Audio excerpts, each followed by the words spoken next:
Hello, good evening class. मैं रश्मि सिंह आपके अपने यूट्यूब चैनल में आपका बहुत बहुत स्वागत करती हूँ। आज लेकर आए हम प्रतियोगिता दर्पण का अप्रैल मंथ का करंट अफेयर, यानी अप्रैल मंथ का सार संग्रह भी रहेगा और साथ में इसमें राष्ट्रीय अंतर्राष्ट्रीय घटनाक्रम भी शामिल होगा अप्रैल माह का। जैसा कि मैंने प्रॉमिस पहले ही किया था कि जनवरी से लेकर जब तक पीसीएस का एग्ज़ाम हो जाएगा, यानी कि अक्टूबर में एग्ज़ाम है, तो हम आपको अक्टूबर तक का, यानी कि अक्टूबर में एग्ज़ाम है 12 अक्टूबर को, तो आपका सितंबर तक का करंट अफेयर आएगा। ठीक है, सितंबर तक का प्रतियोगिता दर्पण का जितना भी सार संग्रह होगा और करंट अफेयर भी होगा, राष्ट्रीय और अंतर्राष्ट्रीय दोनों घटनाक्रम, नेशनल इंटरनेशनल दोनों ही करा देंगे। ठीक है, और उसके साथ में हमने ये भी आपसे कहा था कि दृष्टि आई जो आती है, घटना चक्र की दृष्टि, आई दृष्टि ईयरली आती है, जिसमें पूरा वार्षिक दिया रखा करंट अफेयर का, वो भी हम इसमें साथ में करा के चलेंगे। स्पेशल संडे क्लास हम ले रहे हैं, संडे को स्पेशल क्लास हम जरूर ले रहे हैं। ठीक है, कल भी क्लास होगी संडे को, जिसमें दृष्टि का पूरा हम घटनाक्रम है। दृष्टि जो आंख वाली आती है, आप लोगों ने देखा होगा मार्केट में। ठीक है, आरओ के लिए आई थी, अभी अब वही आप पीसीएस के लिए भी पढ़ सकते हैं, लेकिन 2-3 महीने का जो करंट अफेयर है वो हम कंप्लीट करा देंगे आपको प्रतियोगिता दर्पण के माध्यम से। ठीक है, उसकी बिल्कुल भी चिंता नहीं करनी है। तो कल हम कुछ स्पेशल इसका टॉपिक लेके आएंगे, घटना चक्र की आंख वाली जो दृष्टि आती है उसका। ठीक है, आज हम पढ़ लेते हैं अप्रैल मंथ का सार संग्रह क्या है। ये क्या होता है सार संग्रह? ये जितने भी सब्जेक्ट होते हैं जीएस के, उसके वन लाइनर रूप में आप एक तरह से जिस्ट के रूप में पढ़ सकते हैं। ठीक है, वन लाइनर के रूप में सभी क्वेश्चन होते हैं, उसमें कम से कम 100 या 120 या 150 तक क्वेश्चन होते हैं, लेकिन बहुत जल्दी हम क्वेश्चन करा देते हैं, ज़्यादा टाइम नहीं लेंगे। उसके बाद अप्रैल माह का उसमें हम करंट अफेयर भी कंप्लीट करा देंगे। ठीक है, चलते हैं, कोई ज़्यादा बातें नहीं करते हैं, आप लोगों के पास टाइम भी नहीं है, 1 महीने का समय शेष है आप पीसीएस के एग्ज़ाम में। ठीक है, तो देखते हैं आज का पहला सब्जेक्ट क्या है। पहला सब्जेक्ट देख ले रहे हैं। पहला सब्जेक्ट हमारा है भारतीय इतिहास एवं संस्कृति। ठीक है, इंडियन हिस्ट्री एंड कल्चर से है क्वेश्चन। देखते हैं इसमें क्या पूछा गया है। ठीक है, पहला क्वेश्चन है, हड़प्पा सभ्यता के अंतर्गत कांस्य की नर्तकी की मूर्ति का साक्ष्य कहाँ से मिलता है। ठीक है, पहला क्वेश्चन है कि हड़प्पा सभ्यता के अंतर्गत कांस्य की नर्तकी की मूर्ति का साक्ष्य कहाँ से मिलता है? मोहनजोदाड़ो से। ठीक है, ये तो आपको सबको पता होगा कि कांस्य की जो, यानी कि डांसिंग की जो स्टैचू है वो कहाँ से मिली है? मोहनजोदाड़ो से मिली है। कहाँ से मिली है? मोहनजोदाड़ो से मिली है। सेकंड है, प्राचीन भारत का वह प्रसिद्ध शासक जिसने अपने जीवन के अंतिम दिनों में जैन धर्म को अपनाया था। ठीक है, प्राचीन भारत का, यानी एंशियंट हिस्ट्री की बात हो रही है कि प्राचीन भारत का वह प्रसिद्ध शासक जिसने अपने जीवन के अंतिम दिनों में जैन धर्म को अपनाया था, यानी कि जैन रिलीजन को जिसने अपनाया था वो कौन सा था? चंद्रगुप्त मौर्य था। कौन सा था? चंद्रगुप्त मौर्य था। ठीक है, वन लाइनर रूप में है।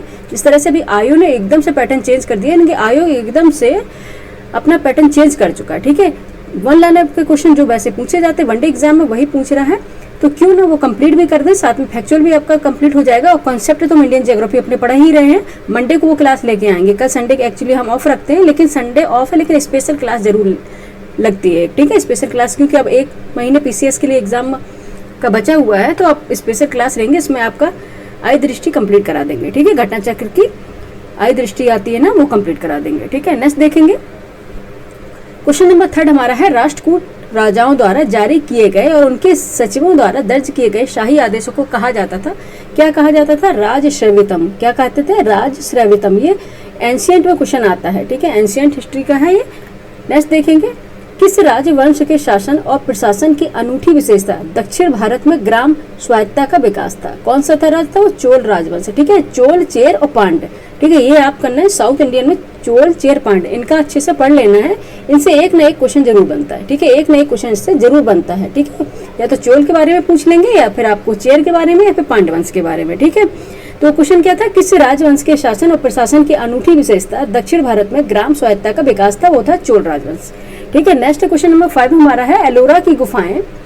एलोरा की गुफाएं, इनके एलोरा केव की बात हो रही है। एलोरा की गुफाएं जो महाराष्ट्र राज्य के औरंगाबाद शहर के पास स्थित है, ये सभी जानते हैं। इनमें किन धर्मों से संबंधित गुफाएं शामिल है?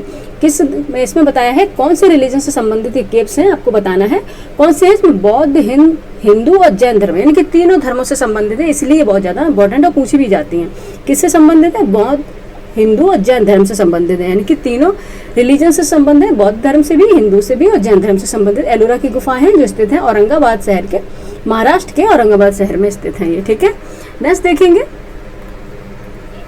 नेक्स्ट क्वेश्चन हमारा पूछा गया है, मदुरई के मीनाक्षी मंदिर का निर्माण, मदुरई में मीनाक्षी मंदिर का निर्माण किन शासकों ने करवाया था? बताइए आंसर क्या हो जाएगा। मदुरई में मीनाक्षी मंदिर का निर्माण किन शासकों ने करवाया था, किन रूलर्स के द्वारा ये हुआ था? ठीक है, किन रूलर्स के द्वारा ये मंदिर का यानी कि टेम्पल का निर्माण कराया था?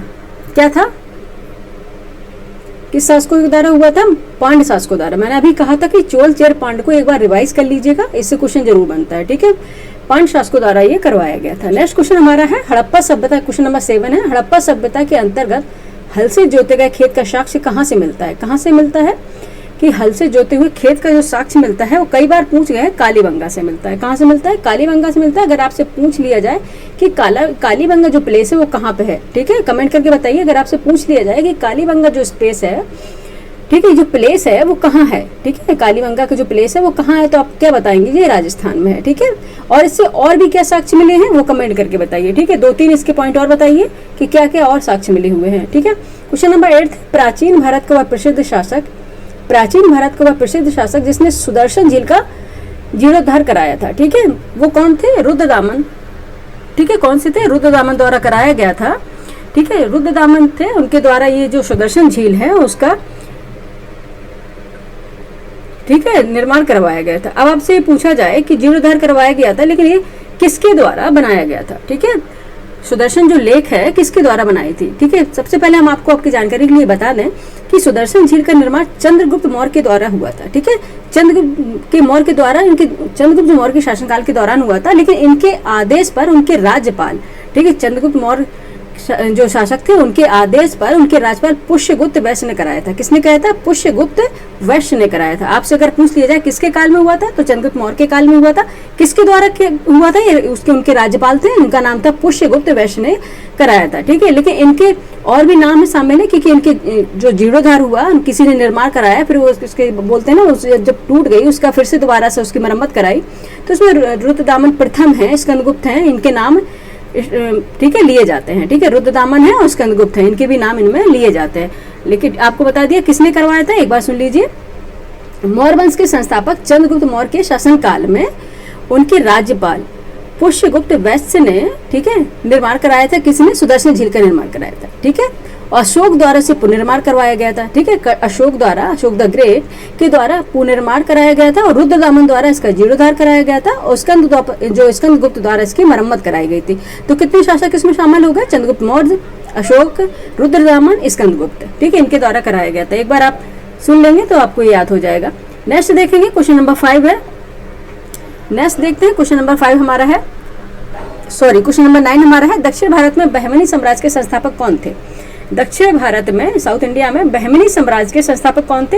हसन गंगू। कई बार क्वेश्चन आया है, ये हसन गंगू थे। ठीक है, नेक्स्ट क्वेश्चन नंबर 10 हमारा है, ये क्वेश्चन नंबर 10 पे चलते हैं।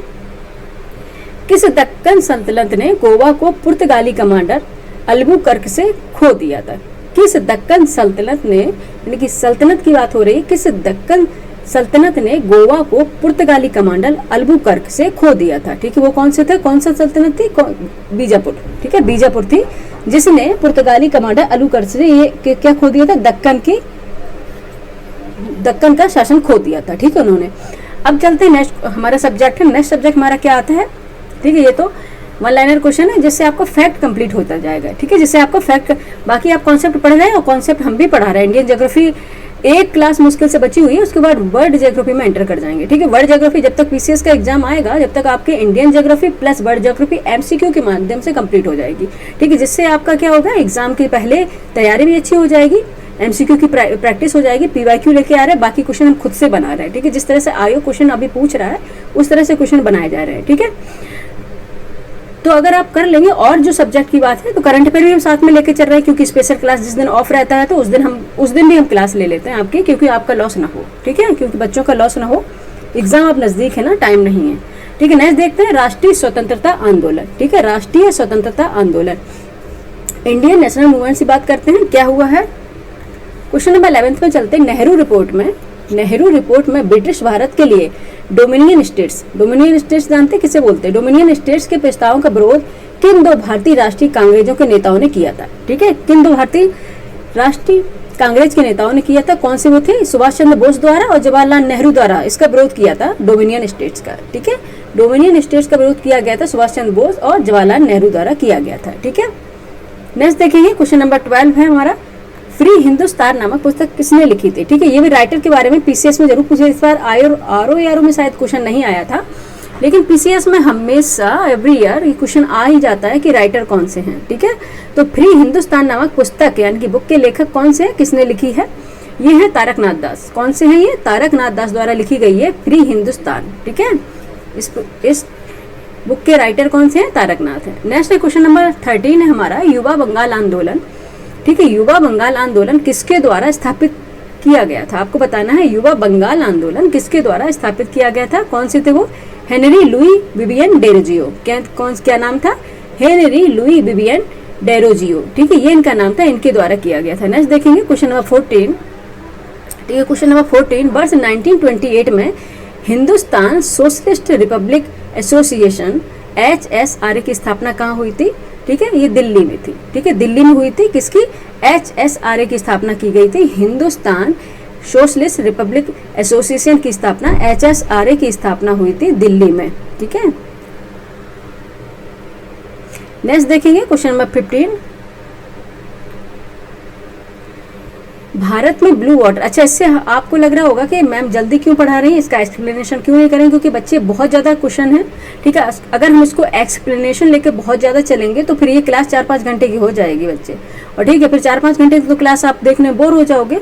ठीक है, और भी आपको और भी सब्जेक्ट रिवाइज करने पड़ते हैं। ठीक है, तो इस क्लास का जो मोटिव है वो कंप्लीट होना चाहिए। ठीक है, आपका क्या था, मुझे फैक्ट कंप्लीट कराना है, कॉन्सेप्ट आप पढ़ चुके होंगे, आप कॉन्सेप्ट के लिए तो नहीं बैठे होंगे, क्योंकि 1 महीना अगर शेष है, अगर आप कॉन्सेप्ट अब पढ़ रहे हैं तो फिर हो गया आपका प्री। ठीक है, तो प्री फिर आपका हो गया। ठीक है, इसलिए आप कॉन्सेप्ट अब पढ़ चुके हैं, अब बस आपका रिवीजन करने का ये टाइम है। क्या है, रिवीजन का टाइम है ये। ठीक है, तो क्या है, क्वेश्चन नंबर 15 है, भारत में ब्लू वाटर नीति किस पुर्तगाली गवर्नर द्वारा पेश की गई थी।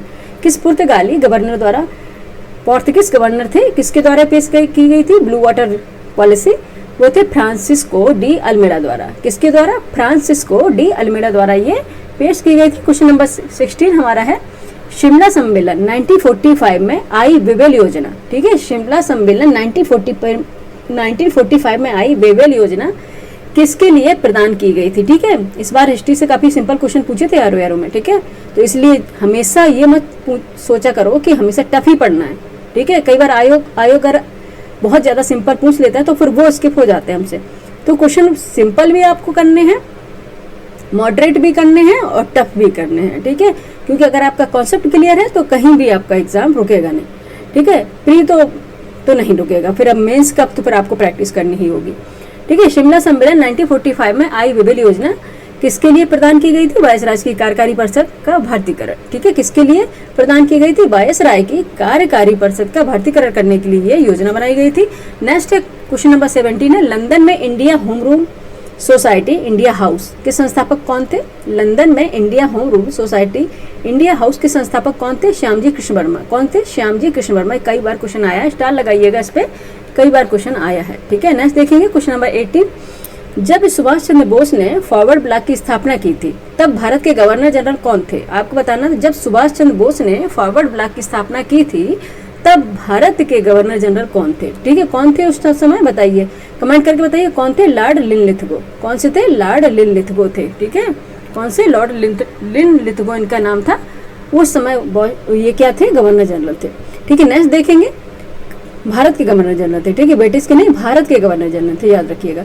नेक्स्ट क्वेश्चन नंबर 19, पुर्तगालियों ने अपनी पहली व्यापारिक कोठी कहाँ स्थापित की गई थी।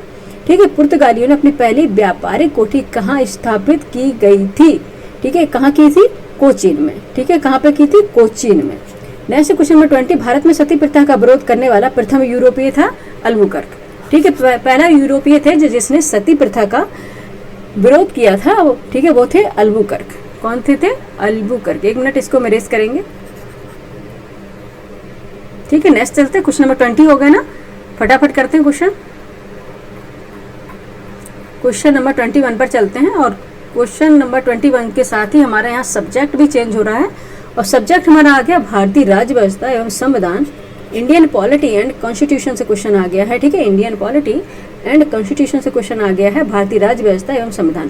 क्वेश्चन नंबर 21 है, भारत में सर्वोच्च न्यायालय द्वारा प्रयोग किए जाने वाले मौजूदा कानून के तहत संघीय न्यायालय के अधिकार क्षेत्र और शक्तियां किस अनुच्छेद के अंतर्गत आते हैं। आपको बताना है किस आर्टिकल के अंतर्गत भारत में सर्वोच्च न्यायालय द्वारा उपयोग किए जाने वाले मौजूदा कानून के तहत संघीय न्यायालय के अधिकार क्षेत्र और शक्तियां, ठीक है, किस अनुच्छेद के अंतर्गत आता है। ठीक है, संघीय न्यायालय आप जानते हैं फेडरल कोर्ट किसके अंतर्गत आते हैं। अब यहाँ सुप्रीम कोर्ट की बात हो रही है, भारत का सुप्रीम कोर्ट भारत का सर्वोच्च न्यायालय की बात हो रही है, तो इसकी जो शक्तियां हैं उनके क्षेत्राधिकार हैं वो किस आर्टिकल के अंतर्गत आते हैं। आर्टिकल 135 के अंतर्गत। कौन सा आर्टिकल है? 135। आर्टिकल सारे याद करने हैं, साथ में आपको भाग भी यानी कि उसके पार्ट भी याद करने हैं। पार्ट जरूर पूछ लेते हैं किस भाग में कितने आर्टिकल है, क्या है।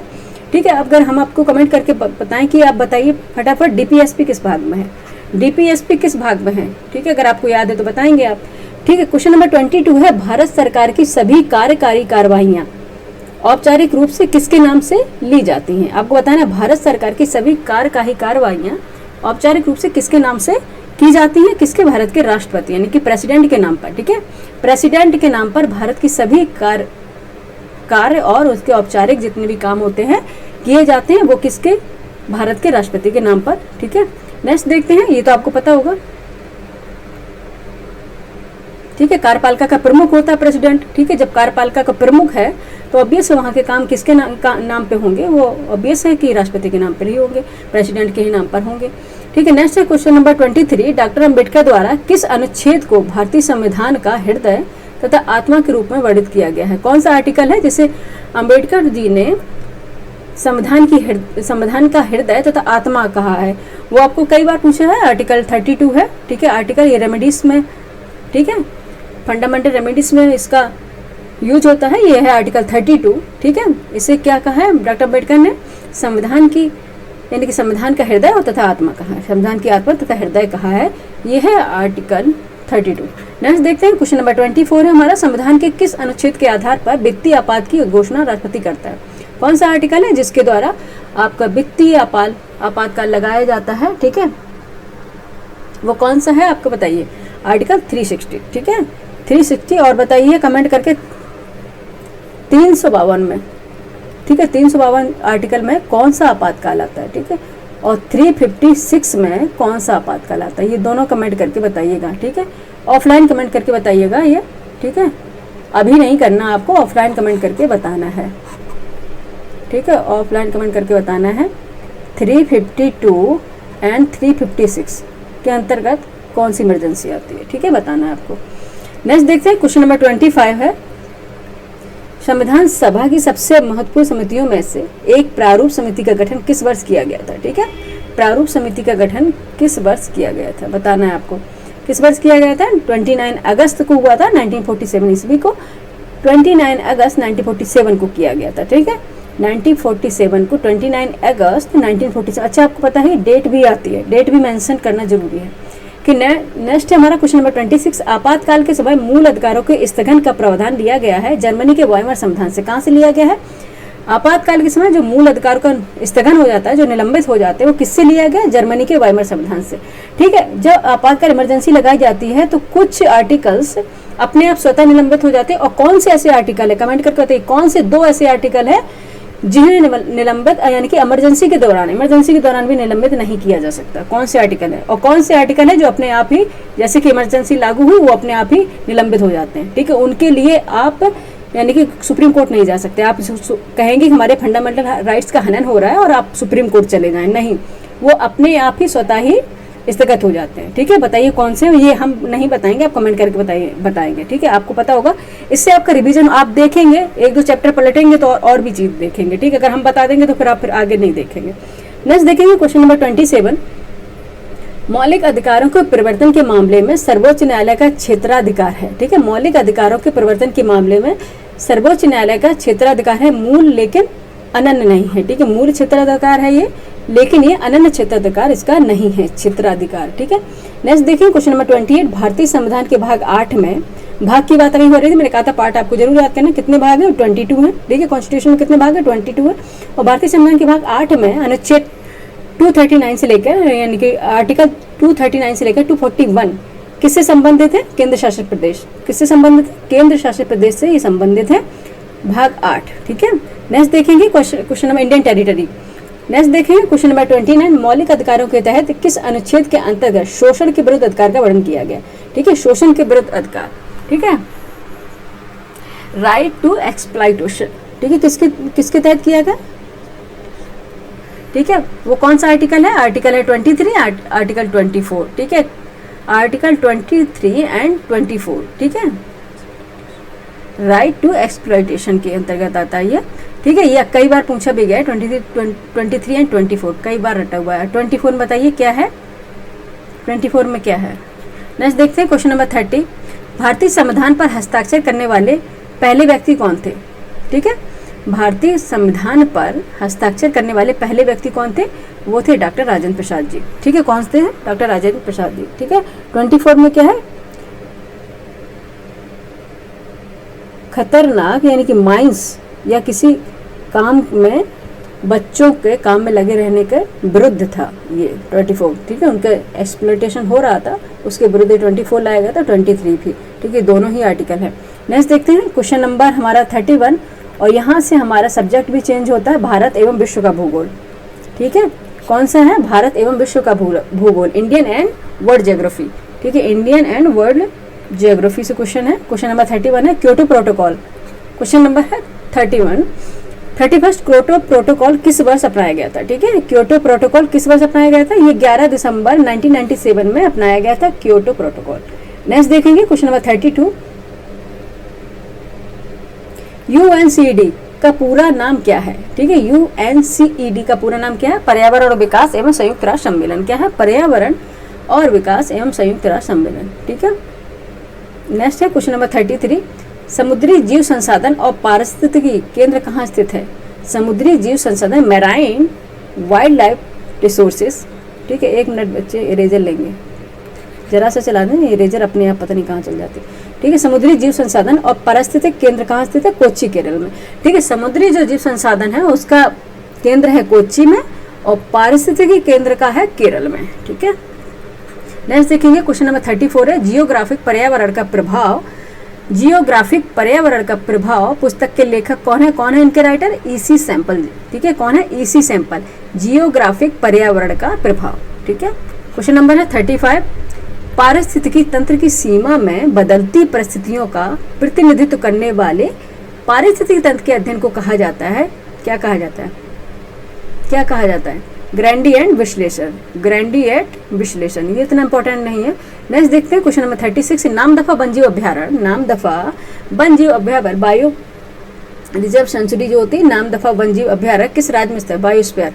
ठीक है, बायोस्फीयर, नामदफा बायोस्फीयर किस राज्य में स्थित है बताइए, ये तो सबको पता है, अरुणाचल प्रदेश।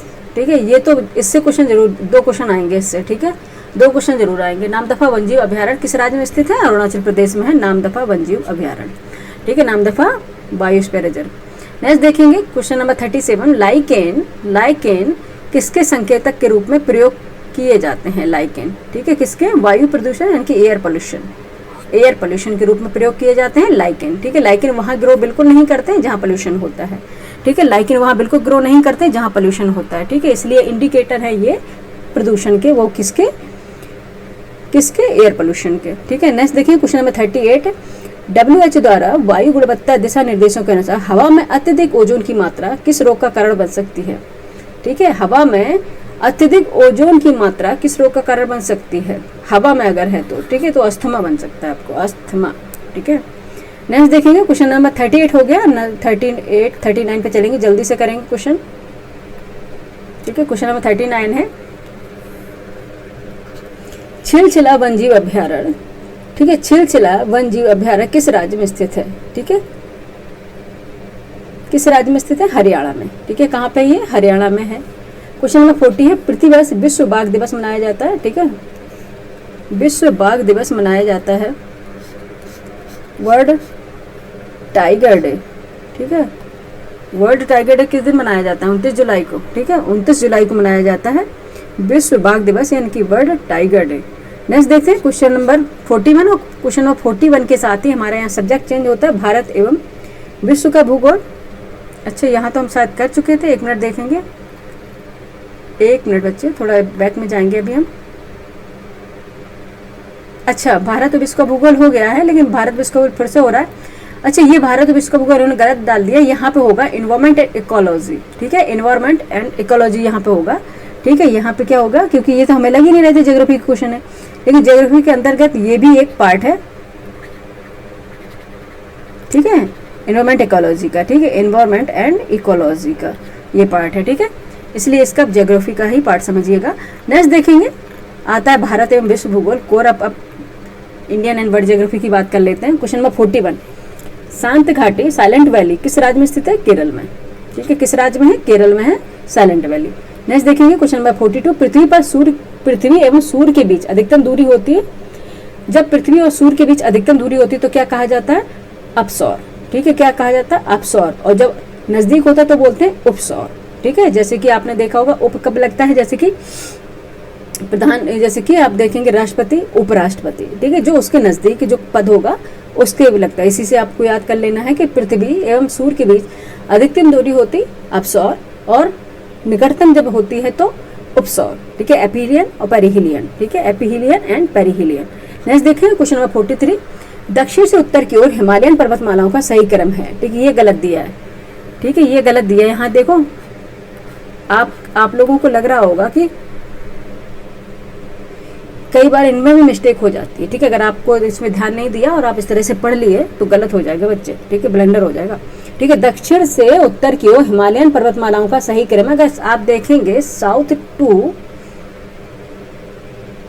नॉर्थ। ठीक है, साउथ टू नॉर्थ अगर हम चलेंगे तो हिमालयन जो माउंटेन रेंजेस है वो क्या होगी? काराकोरम, लद्दाख, जास्कर, पीर पंजाल, धौलाधर। ये तो सबको रटी है, काराकोरम, लद्दाख, जास्कर, पीर पंजाल, धौलाधर। कैसे? यहाँ पे हम देख लेते हैं, मैप बना के दिखा देंगे आपको यहाँ से, फिर हम इरेज कर लेंगे। ठीक है, फिर हम इरेज कर देंगे इसको। ठीक है, इस तरह से कुछ मैप है इंडिया का। पहले हम चलेंगे यहाँ पे, सबसे पहले माउंटेन रेंजेस आती काराकोरम। ठीक है, काराकोरम, फिर लद्दाख, फिर जास्कर, फिर पीर पंजाल, फिर धौलाधर। ठीक है, के Karakoram, L for Ladakh, J for Zanskar, Karakoram, Ladakh, Zanskar, Pir Panjal, Dhauladhar. ठीक है, ये इस रेडी हो गई। अगर हम इसी क्रम में चलेंगे, यानी कि इसने क्या पूछा? दक्षिण से उत्तर की, यानी कि यहाँ पे साउथ हो गया और यहाँ पे हो गया इसका नॉर्थ। ठीक है, ये हो गया नॉर्थ। ठीक है, अगर हम नॉर्थ में जाएंगे तो पहले कौन सी आएगी? जैसे अगर हम नॉर्थ से साउथ जाते तो पहले काराकोरम, फिर लद्दाख, फिर जास्कर, फिर पीर पंजाल, फिर धौलाधर। और अगर हम साउथ टू नॉर्थ चलेंगे तो पहले धौलाधर आएगी। ठीक है, फिर उसके बाद पीर पंजाल आएगी, फिर जास्कर आएगी, फिर लद्दाख आएगी, फिर काराकोरम आएगी। ठीक है, कैसे आएगी पहले आपको याद रख लेना है। नॉर्थ टू साउथ हमें तो याद है, काराकोरम, लद्दाख, जास्कर, पीर पंजाल, धौलाधर। उसी तरह अगर साउथ टू नॉर्थ चलेंगे तो पहले धौलाधर, फिर पीर पंजाल, फिर जास्कर, फिर लद्दाख, फिर काराकोरम। ठीक है, ये आएगी श्रेणी। ठीक है, इस तरह से होगी। ठीक है, इस तरह से होगी। ये गलत इसमें दे रखा है। ठीक है, यहाँ पे हम कहीं लिख दे रहे हैं आपको। ठीक है, यहाँ पे हम कहीं लिख दे रहे हैं, एक बार आप नोट्स बना लीजिए। ठीक है, काराकोरम, लद्दाख, जास्कर, पीर पंजाल, धौलाधर। ठीक है, अब बस अब इसको आप एक बार याद कर लीजिए। आप चाहे नॉर्थ टू साउथ करेंगे, चाहे साउथ टू नॉर्थ करने की जरूरत है, एक बार याद करें, फिर उसको आप लिख के उसे बैक कर सकते हैं। फिर यहाँ पे अगर हम बैक चलेंगे तो धौलाधर, फिर पीर पंजाल, फिर जास्कर, फिर लद्दाख, फिर काराकोरम। ये श्रेणी होगी। ठीक है, इस तरह से ये श्रेणी आएगी। अब हम इसको रेस कर दे रहे हैं बच्चे, क्योंकि और भी इसमें क्वेश्चन कराने हैं। ठीक है, ये गलत था ना, इसलिए हम बता रहे हैं आपको, ये गलत था इसमें। ठीक है, ठीक है, उसको रेस करेंगे फिर और भी हमें इसमें करवाना है क्वेश्चन। एक्चुअली इसमें ब्लैंक पेज लेना इमरजेंसी कुछ थी आज। ठीक है, कई बार फैमिली मैटर भी रहते हैं। ठीक है, इसमें हम ब्लैंक पेज लगे मैप लगाने वाले थे लेकिन नहीं लगा पाए।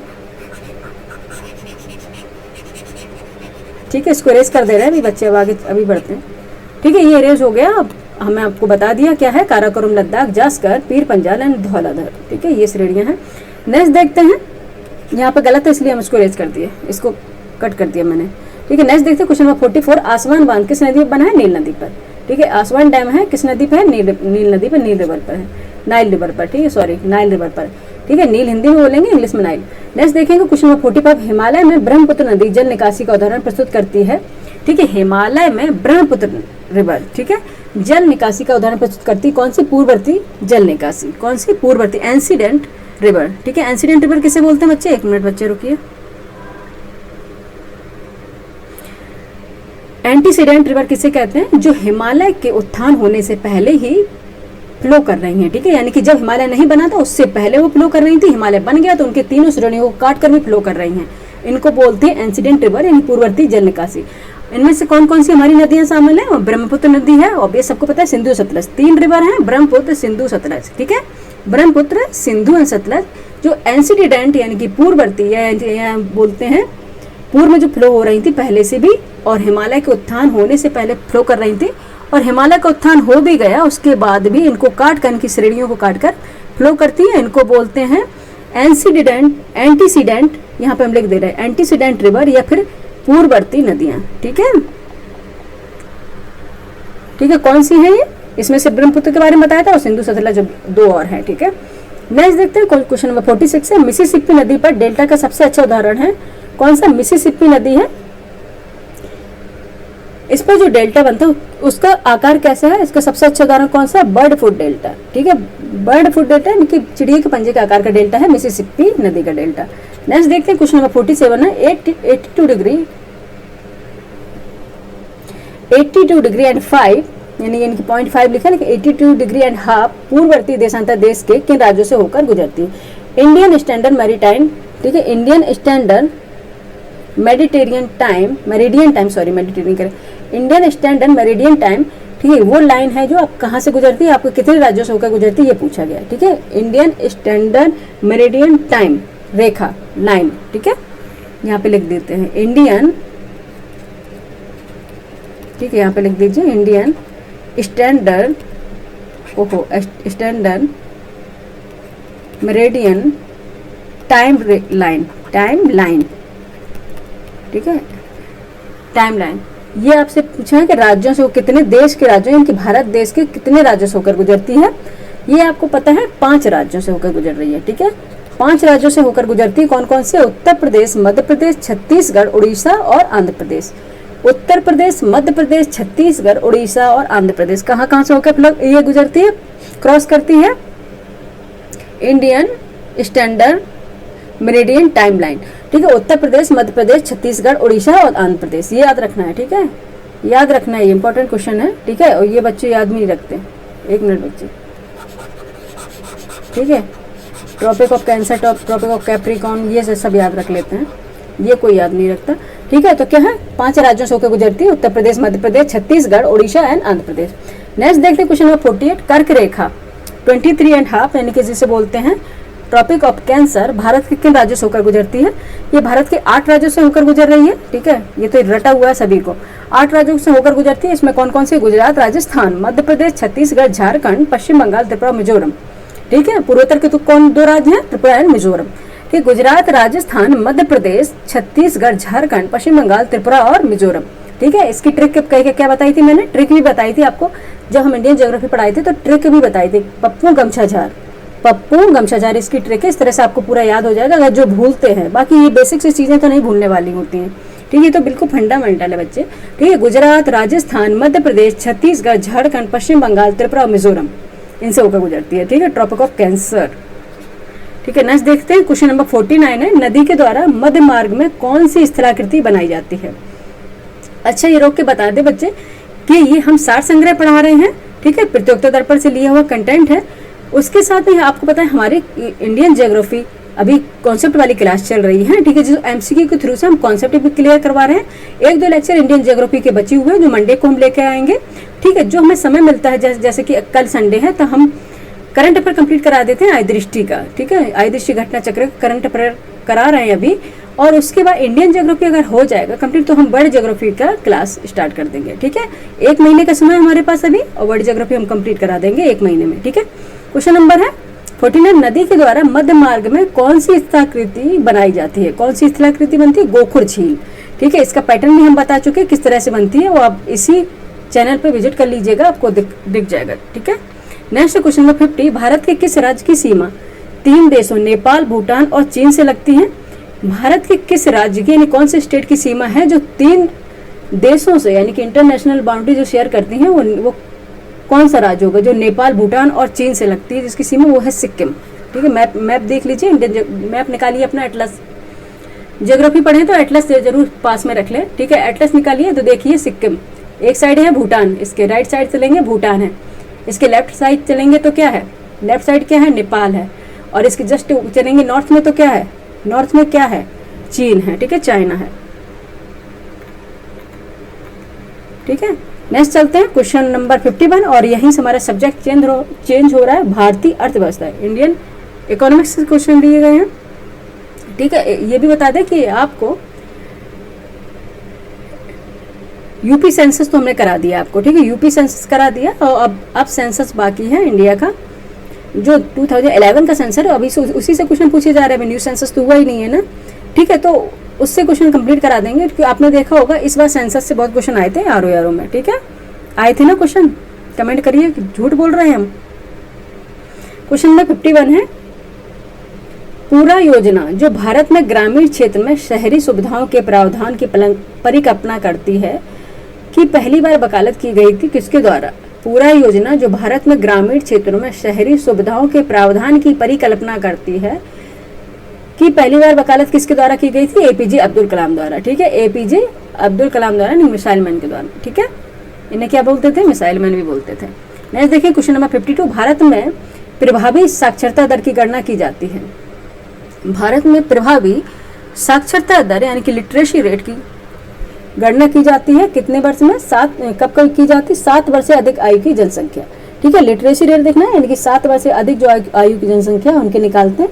पहले था कि अगर वो एक कोई भी लैंग्वेज पढ़ लिख सकते हैं तो वो साक्षर है, लेकिन अभी करंट पर आपने पढ़ा होगा, ठीक है, उसमें कहा है कि अब क्या है, उसमें उन्हें अंक गणित नॉलेज भी होनी चाहिए, ठीक है, तब वो साक्षर माने जाएंगे, ठीक है। नेक्स्ट देखेंगे क्वेश्चन नंबर 53, भारत में आर्थिक सर्वेक्षण किसके द्वारा प्रकाशित किया जाता है, केंद्रीय वित्त मंत्रालय के द्वारा, ठीक है, आर्थिक जो सर्वेक्षण लाया जाता है केंद्रीय वित्त मंत्रालय के द्वारा लाया जाता है। नेक्स्ट देखिए क्वेश्चन नंबर 54,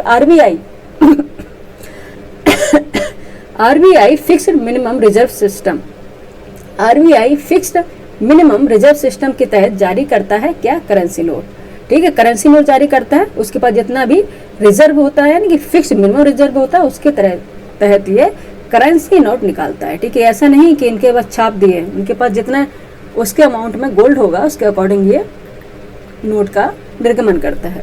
नेक्स्ट देखिए क्वेश्चन नंबर 55, इनसाइडर ट्रेडिंग संबंधित है शेयर मार्केट से, इनसाइडर ट्रेडिंग संबंधित है शेयर मार्केट से, ठीक है, ये इतना क्वेश्चन नहीं है इम्पोर्टेंट, ये क्वेश्चन इतना इम्पोर्टेंट नहीं है बच्चे, ठीक है, और फिर हम आयोग की तो नहीं कह सकते कि क्वेश्चन आयोग क्या बनाए, ठीक है। आईसीआरए एक क्रेडिट रेटिंग एजेंसी का मुख्यालय कहाँ स्थित है, आईसीआरए एक क्रेडिट रेटिंग एजेंसी है और इसका मुख्यालय कहाँ पे है, गुरुग्राम हरियाणा, कहाँ पे है, गुरुग्राम हरियाणा में है, ठीक है, याद रखना यहाँ पे। नेक्स्ट देखेंगे गुरुग्राम हरियाणा में है, ठीक है। नेक्स्ट देखेंगे क्वेश्चन नंबर 57 है हमारा, नाबार्ड, नाबार्ड की स्थापना किस वर्ष हुई थी, 1982 में, ठीक है, नाबार्ड की स्थापना कब की थी, 1982 में नाबार्ड की स्थापना की गई थी। नेक्स्ट देखेंगे question number 58, international migration outlook किस संगठन या संस्था द्वारा जारी किया जाता है, इंटरनेशनल माइग्रेशन आउटलुक किस संगठन संस्था द्वारा जारी किया जाता है, आर्थिक सहयोग और विकास संगठन, OECD, ठीक है, OECD द्वारा जारी किया जाता है ये, ठीक है, आर्थिक सहयोग और विकास संगठन OECD द्वारा ये जारी किया जाता है। नेक्स्ट देखिए क्वेश्चन नंबर 59 है, भारतीय स्टेट बैंक को पहले किस नाम से जाना जाता था, ठीक है, भारतीय स्टेट बैंक है, सबसे पहले इसे किस नाम से जाना जाता था, इंपीरियल बैंक ऑफ इंडिया, क्या जाना जाता था, क्या नाम था इसका पहले, स्टेट बैंक का नाम पहले क्या था, इंपीरियल बैंक ऑफ इंडिया था, ठीक है, ये तो आपको पता होगा, सबसे पहले ये बैंक का नाम था स्टेट बैंक का imperial bank of India. Next देखिए क्वेश्चन नंबर 60 है, भारतीय जीवन बीमा निगम, ठीक है, भारतीय जीवन बीमा निगम कब अस्तित्व में आया, कब हुआ, 1956 में, LIC, ठीक है, LIC आया 1956 में, ठीक है। यहाँ पे 60 क्वेश्चन कंप्लीट हुए और चलते हैं 61 पर। यहाँ से भी हमारा सब्जेक्ट चेंज होता है, सामान्य विज्ञान एवं तकनीकी यानी कि general science and technology, general science and technology से क्वेश्चन कंप्लीट हो, 1 मिनट बच्चे 2 मिनट, ठीक है, क्या है, जनरल साइंस एंड टेक्नोलॉजी से क्वेश्चन स्टार्ट होते हैं। क्वेश्चन नंबर 61 है, हमारे शरीर में मलेरिया परजीवी का भंडारण जो भंडारण स्थल है वो क्या है, प्लीहा, यार अच्छा, हमारे शरीर में जो मलेरिया के जो परजीवी होते हैं उनका स्टोरेज कहाँ होता है, कहाँ पर उनका भंडारण होता है, वो प्लीहा में होता है, ठीक है, कहाँ होता है, प्लीहा में होता है। नेक्स्ट देखते हैं क्वेश्चन नंबर 61 हो गया, 61 से 62 पे चलेंगे अभी, ठीक है, इसको स्क्रॉल कर लेते हैं फटाफट। ठीक है, पेशेंस बना के रखिएगा बच्चे, कुछ ही समय है क्योंकि आज तो हमारा फर्स्ट भी है, लेकिन आपको लोगों के लॉस ना हो इसलिए हम क्लास ले रहे हैं। ठीक है, क्वेश्चन नंबर है 62। क्वेश्चन नंबर है 62 है, हाइड्रोजन बम किस सिद्धांत पर आधारित है? हाइड्रोजन बम किस सिद्धांत पर आधारित है? नाभिकीय संलयन पर। ठीक है, नाभिकीय संलयन, न्यूक्लियर फ्यूजन पर। ठीक है, नेक्स्ट देखते हैं क्वेश्चन नंबर 63, तापमान में वृद्धि के साथ तरल की श्यानता क्या होती है? घट जाती है। ठीक है, नेक्स्ट देखें क्वेश्चन नंबर 64, ठीक है, सरगर्मी से विचलित तरल किसके कारण आराम करता है? श्यानता के कारण। ये तो इतना नहीं है। नेक्स्ट देखें क्वेश्चन नंबर 65, कोयला, पेट्रोलियम और प्राकृतिक गैस किस प्रकार के ईंधन के उदाहरण है? जीवाश्म ईंधन। ठीक है, ये तो सबको पता है, जीवाश्म ईंधन है, बायोफ्यूल्स है। नेक्स्ट देखते हैं क्वेश्चन नंबर है 66 से, सिरका, रक्त और धुआं में से कौन सा कोलाइड नहीं है? सिरका, रक्त और धुआं में से कौन सा कोलाइड नहीं है? सिरका नहीं है, कोलाइड। ठीक है, नेक्स्ट देखते हैं 67, जीव विज्ञान की कौन सी शाखा पृथ्वी पर जानवरों के वितरण के वैज्ञानिक अध्ययन के लिए जानी जाती है? वो है प्राणी भूगोल। ठीक है, प्राणी भूगोल है, ये सब जानते हैं। क्वेश्चन नंबर 68 है, ग्रहों की गति का नियम किसने प्रतिपादित किया था? केपलर ने। केपलर का नियम था ग्रहों के, प्लैनेट के स्पीड के बारे में था, ग्रहों की गति, डायनामिक प्लैनेट स्पीड। ठीक है, नेक्स्ट देखते हैं क्वेश्चन नंबर 69 है, एक गैल्वेनोमीटर को इसी श्रृंखला में, जो श्रृंखला होती है उसमें जोड़कर वोल्टमीटर में से परिवर्तित किया जाता है बहुत अधिक प्रतिरोध। ठीक है, एक गैल्वेनोमीटर को इसकी श्रृंखला में जोड़कर वोल्टमीटर में परिवर्तित किया जा सकता है। क्या होता है? बहुत अधिक प्रतिरोध में इसे जोड़ा जा सकता है। ठीक है, नेक्स्ट देखें क्वेश्चन नंबर 70 है, उन अभिक्रियाओं को क्या कहते हैं जिनमें ऊष्मा उत्पन्न होती है? उन अभिक्रियाओं को क्या कहते हैं जिनमें ऊष्मा उत्पन्न होती है? ऊष्माक्षेपी क्रियाएं कहते हैं उन्हें। ठीक है, अब यहाँ से हमारा क्वेश्चन है 71 और यहाँ से भी हमारा सब्जेक्ट चेंज हो रहा है। कौन सा सब्जेक्ट है? बाल विकास एवं शिक्षा शास्त्र। ठीक है, ये अभी एग्जाम होने वाला है, बाल विकास एवं शिक्षा शास्त्र। उसके लिए ये सब्जेक्ट बहुत इंपॉर्टेंट, पैट का एग्जाम है 6 सितंबर को। ठीक है, आई थिंक अगर हम नहीं भूल रहे हैं तो 6 सितंबर को है, उसके लिए बहुत इंपॉर्टेंट होने वाला है, देख लीजिएगा आप लोग जल्दी से। क्वेश्चन नंबर 71 है, खेलना, प्रतिवृत्ति क्रिया, ठीक है, और चिंतन में से कौन सी संज्ञानात्मक प्रक्रिया है? चिंतन। कौन सी है? चिंतन। नेक्स्ट 72, व्यवहारवाद का जनक किसे माना जाता है? वॉटसन को। व्यवहारवाद का जनक किसे माना जाता है? वॉटसन को। नेक्स्ट देखिए 73, सीखना विकास की प्रक्रिया है या किसका कथन है? वुडवर्थ का। ठीक है, वुडवर्थ का कथन है, सीखना विकास की प्रक्रिया, यह है वुडवर्थ का कथन है। नेक्स्ट चलते 74, बालक के कौन सा सामाजिक संपर्क का स्रोत सबसे प्रारंभिक और सबसे अधिक चलने वाला है? परिवार, फैमिली। ठीक है, नेक्स्ट देखते हैं 75, विकासात्मक शिक्षा शास्त्र का संबंध किससे है? बालक के संपूर्ण विकास से है। ठीक है, बालक के संपूर्ण विकास से है। नेक्स्ट देखते हैं 76, पिछड़े बच्चों के लिए शैक्षिक उपलब्धि की अवधारणा किसने दी है? शेररबर्ट ने दी है, शेररबर्ट ने दी थी। नेक्स्ट देखिए 77, शिक्षा की किंडरगार्टन, ठीक है, शिक्षा की किंडरगार्टन पद्धति का उत्पादन किसने किया था? फोब्रेल ने किया था, जो किंडरगार्टन केजी बोलते हैं जैसे। ठीक है, किंडरगार्टन पद्धति का प्रयोग किसने किया था? फ्रोबेल ने। ठीक है, नेक्स्ट देखते हैं 78, नई शिक्षा नीति 2020 में समावेशी शिक्षा का मुख्य उद्देश्य क्या था? सभी बच्चों को समान अवसर देना। ठीक है, सभी बच्चों को समान अवसर मिलना, चाहे वो आर्थिक रूप से सक्षम हो या फिर ना हो, या कोई भी कास्ट का हो। ठीक है, नेक्स्ट है क्वेश्चन नंबर 79, कौन से आयु समूह के लिए एरिक्सन ने विकास की 8 अवस्था प्रस्तुत की है? वो जन्म से मृत्यु तक। ठीक है, जन्म से मृत्यु तक की 8 अवस्थाएं बताई हैं, किन्होंने बताई हैं? एरिक्सन ने। नेक्स्ट देखते हैं क्वेश्चन नंबर 80, शिशु के प्रति सहानुभूति एवं व्यापार। देखेंगे शिशु के प्रति सहानुभूति एवं प्यार, यानी कि प्यार दुलार से किस संवेग की उत्पत्ति होती? ठीक है, बताना आपको, शिशु के प्रति सहानुभूति एवं प्यार दुलार से किस संवेग की उत्पत्ति होती है? वो है अनुराग संवेग की उत्पत्ति होती है। ठीक है, यहाँ से कंप्लीट होता है क्वेश्चन नंबर हमारा कितना? 80। अब चलते हैं क्वेश्चन नंबर 81 पर, और 81 पर कौन सा सब्जेक्ट स्टार्ट हो रहा है? संप्रेषण संचार। ठीक है, और ये सीसेट के लिए, पीसीएस के सीसेट के लिए बहुत ज़्यादा इंपॉर्टेंट क्वेश्चन है। ठीक है, इसमें कम से कम 15 से 20 क्वेश्चन आते हैं कम्युनिकेशन स्किल से, संप्रेषण और संचार से। ठीक है, संप्रेषण और संचार से आते हैं। ठीक है, 15 से 20 क्वेश्चन आते हैं सीसेट में। ठीक है, जो आपको सीसेट क्वालिफाई करने के लिए बहुत ज़्यादा रोल प्ले कर सकते हैं। यानी कि आपने रीजनिंग लगा ली, आपने यानी कम्युनिकेशन स्किल एंड संप्रेषण संचार कर लिया, और उसके बाद आपने हिंदी कर लिया और कुछ पैराग्राफ कर लिए तो आपका सीसेट क्वालिफाई हो जाएगा, फिर आपका सीसेट क्वालिफाई हो जाएगा। ठीक है, नेक्स्ट चलते क्वेश्चन नंबर 81। संचार के 3 आयामों के बारे में जानकारी किसके द्वारा दी गई है? किसके द्वारा दी गई? डॉक्टर अनिल कुमार गुप्ता द्वारा। अनिल कुमार द्वारा। ठीक है, गुप्ता कहाँ से निकल गया? ठीक है, संचार के 3 आयामों के बारे में जानकारी किसके द्वारा दी गई है? डॉक्टर अनिल कुमार द्वारा। ठीक है, अनिल कुमार द्वारा। ठीक है, हमारे एक जानकार हैं, उनका नाम है इस तरह, तो बस उन्हीं का नाम निकल जाता है। नेक्स्ट देखते हैं क्वेश्चन नंबर 82। संचार के मूल तत्व क्या है? संचार के मूल तत्व क्या है? संदेश भेजने वाला, यानी कि जो संदेश भेज रहा है।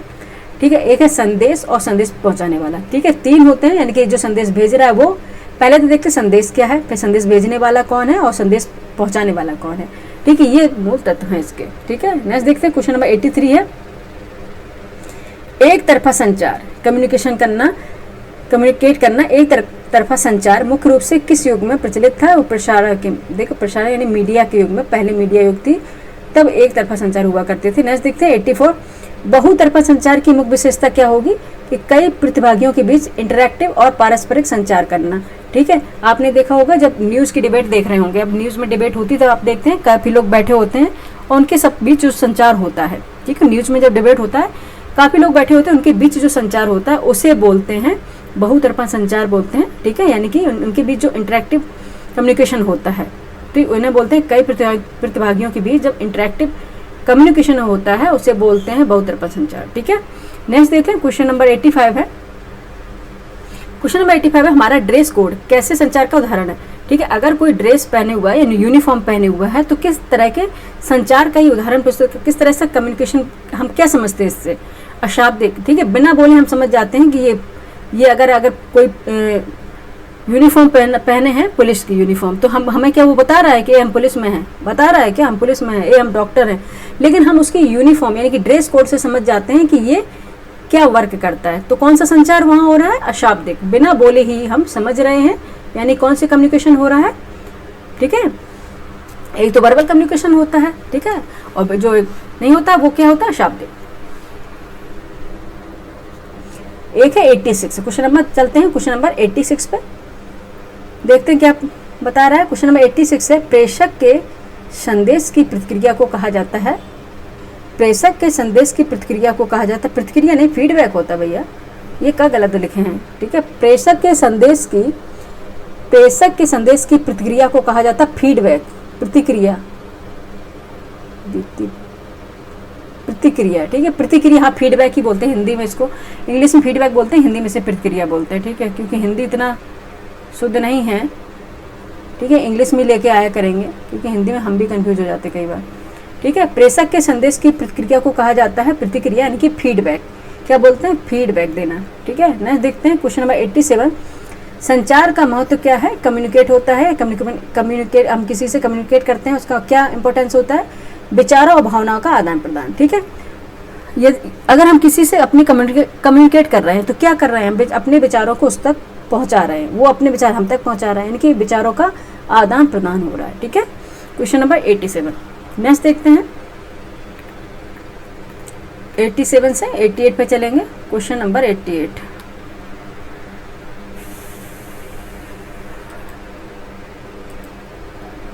एक मिनट बच्चे थोड़ा सांस ले लूं। क्वेश्चन नंबर 88 है,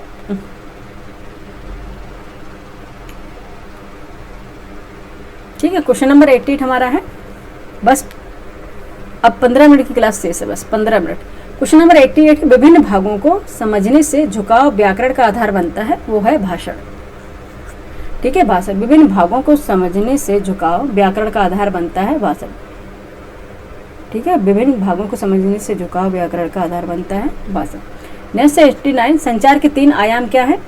संचार के 3 आयाम क्या है? सामाजिक आयाम है, मानसिक आयाम है। कौन सा? सामाजिक आयाम है, मानसिक आयाम और भाषिक आयाम है। ठीक है, सामाजिक आयाम सोशल जो कम्युनिकेट होता है, मानसिक आयाम होता है, भाषिक आयाम होता है। नेक्स्ट देखते हैं क्वेश्चन नंबर 90, मनोवैज्ञानिक दृष्टिकोण से शिक्षा क्या है? मनोवैज्ञानिक दृष्टिकोण से शिक्षा क्या है? व्यक्तित्व का संपूर्ण विकास। ठीक है, अगर आपसे पूछा जाए कि अगर आप शिक्षित किए गए हैं तो आप इसका शिक्षा का तात्पर्य क्या है? ठीक है, तो क्या होता है? व्यक्तित्व का संपूर्ण विकास। जब कई बोलते हैं ना ये पढ़ा लिखा हुआ गवार लग रहा है, क्या लग रहा है? कि इंसान कुछ बुक्स पढ़ के वो शिक्षित नहीं हो सकता है जब तक उसके व्यक्ति की पर्सनालिटी का विकास ना हो, ठीक है, व्यक्तित्व का संपूर्ण विकास ना हो, ठीक है, तो वो शिक्षित नहीं माना जा सकता। नेक्स्ट देखते हैं क्वेश्चन नंबर 91, स्पोर्ट्स से आ गया, स्पोर्ट्स से क्वेश्चन आते हैं पीसीएस में। खेल कूद क्वेश्चन नंबर 91 है, भारत ने पहली बार किस वर्ष ओलंपिक खेलों में भाग लिया था? 1900 में सबसे पहले भारत में भाग लिया था ओलंपिक में। 92 है, सुब्रतो कप किस खेल से संबंधित है? फुटबॉल से। सुब्रतो कप है फुटबॉल से संबंधित है। क्वेश्चन नंबर 93 है, डूरंड कप 2024 की विजेता कौन सी टीम बनी थी? नॉर्थ ईस्ट यूनाइटेड बनी थी डूरंड कप 2024 की विजेता। नेक्स्ट देखेंगे क्वेश्चन नंबर 94 है, अवनी लेखरा किस लेख से संबंधित है? अवनी लेखरा किस खेल से संबंधित है, किस स्पोर्ट्स से संबंधित है? पैराशूटिंग से संबंधित है अवनी लेखरा। नेक्स्ट 95, घास के कोर्ट पर खेले जाने वाले ग्रैंड स्लैम टेनिस टूर्नामेंट का नाम क्या है? विंबलडन चैंपियनशिप, ठीक है, ये तो कई बार हम क्वेश्चन करा भी चुके हैं। सुल्तान अजलन शाह कप किस खेल से संबंधित है? हॉकी से। सुल्तान अजलन शाह कप जो मिलता है वो किससे मिलता है? हॉकी खेल, ठीक है, हॉकी स्पोर्ट में मिलता है। नेक्स्ट देखते हैं क्वेश्चन नंबर 97, किस खेल का वार्षिक अंतर्राष्ट्रीय टूर्नामेंट हिलंका ग्रेटज की कप है? आइस हॉकी, ठीक है। नेक्स्ट देखेंगे 98, पेरिस पैरालंपिक गेम्स 2024 की पदक तालिका में कौन सा देश शीर्ष पर था? चीन, ठीक है, कौन सा देश शीर्ष पर रहा था? चीन। नेक्स्ट देखेंगे 99, श्रीकांत कादम्बी किस खेल से संबंधित है? बैडमिंटन से संबंधित है। नेक्स्ट क्वेश्चन नंबर 100 है, अश्विनी पोनप्पा का संबंध किस खेल से? बैडमिंटन से है। 100 हो गया। अब 100 हो गया, 101 चलते हैं, ठीक है। क्वेश्चन नंबर 101 101 कि ठीक है, यहाँ सब्जेक्ट चेंज हो रहा है, कंप्यूटर ज्ञान यानी कि कंप्यूटर नॉलेज, ये भी क्वेश्चन आने लग गए हैं, आयोग पूछने लग गया है। 101 है, ASCII का पूर्ण रूप क्या है? American standard code for information interchange, ठीक है, ये इसका पूर्ण रूप है। 102 है, वह कंप्यूटर जो डिजिटल और एनालॉग दोनों कंप्यूटर में पाए जाने वाले कार्य और क्षमताएं प्रदान कर सकता है कहलाता है हाइब्रिड कंप्यूटर, ठीक है। नेक्स्ट क्वेश्चन नंबर 103, कंप्यूटर की स्मृति का मापन किया जाता है बिट्स के द्वारा, ठीक है, बिट्स के द्वारा इसका मापन किया जाता है। नेक्स्ट देखते हैं क्वेश्चन नंबर 104, इंटरनेट में प्रयुक्त होने वाले HTTP का विस्तार रूप क्या है? Hyper text transfer protocol. क्या है? हाइपर टेक्स्ट ट्रांसफर प्रोटोकॉल, ठीक है, क्या है? HTTP। नेक्स्ट चलते हैं 105 पे, कंप्यूटर और इंटरनेट के डोमेन में URL का पूर्ण रूप क्या है? यूनिफॉर्म रिसोर्स लोकेटर है, ठीक है। नेक्स्ट देखते हैं क्वेश्चन नंबर 106, कौन सी प्रोग्रामिंग भाषा निम्न स्तरीय भाषाओं के रूप में वर्गीकृत की जाती है? असेंबली भाषा होती है, वो कौन सी? असेंबली लैंग्वेज होती है। नेक्स्ट देखते हैं 107 है, एक निजी कंप्यूटर जिसे आप कहीं भी आसानी से ले जा सकते हैं, अपने गोद में रखकर काम कर सकते हैं, कहलाता है नोटबुक कंप्यूटर, ये तो सभी जानते हैं। नेक्स्ट देखते हैं 108, कंप्यूटर में डेटा को किस रूप में संग्रहित किया जाता है? बाइनरी के रूप में, ठीक है, बाइनरी के रूप में किया जाता है। नेक्स्ट देखते हैं क्वेश्चन नंबर 109, टेलीकॉम क्षेत्र में ISP का पूर्ण रूप क्या है? इंटरनेट सर्विस प्रोवाइडर, ठीक है, क्या है? Internet service provider. 110 पर चलते हैं, क्वेश्चन नंबर 110, इसको पहले हम फिट विजुअल करेंगे, पता नहीं क्या है, इसको दिक्कत पड़ी है, ठीक है। क्वेश्चन नंबर 110 है, CPU का कौन सा घटक मेमोरी से निर्देश प्राप्त करने और डिकोड करने के लिए जिम्मेदार है? नियंत्रण इकाई, ठीक है। यहाँ पे क्वेश्चन कंप्यूटर खत्म हुए, अब हम 111 पे चलते हैं और यहाँ से हमारा सब्जेक्ट चेंज हो रहा है एग्रीकल्चर, ठीक है, कृषि से संबंधित क्वेश्चन अब आ रहे हैं। 111, अनार में फल फटने की बीमारी किस कमी के कारण होती है? बोरोन की कमी के कारण। जब अनार में देखा होगा आपने, अनार लेने जाते होंगे तो कई बार अनार फटे हुए दिखते हैं, वो क्यों होता है? क्योंकि उनमें एक डिसीज पाई जाती है। किसके कारण हो जाता है? वो डिसीज पाई जाती है, अगर बोरोन की कमी हो जाए अनार में तो फल फट जाते हैं। नेक्स्ट देखते हैं क्वेश्चन नंबर 112, धान की खेती में पडलिंग का उद्देश्य क्या है? रोपाई में आसानी करना, ये पडलिंग का उद्देश्य है। नेक्स्ट है 113, भारत में कौन सा राज्य सबसे अधिक मात्रा में रासायनिक उर्वरकों का उपयोग करता है? वो पंजाब है, सबसे ज़्यादा करता है, ठीक है, सबसे ज़्यादा वहीं रासायनिक उर्वरकों का प्रयोग किया जाता है, फर्टिलाइजर्स का सबसे ज़्यादा, केमिकल फर्टिलाइजर्स का उपयोग वहीं सबसे ज़्यादा किया जाता है।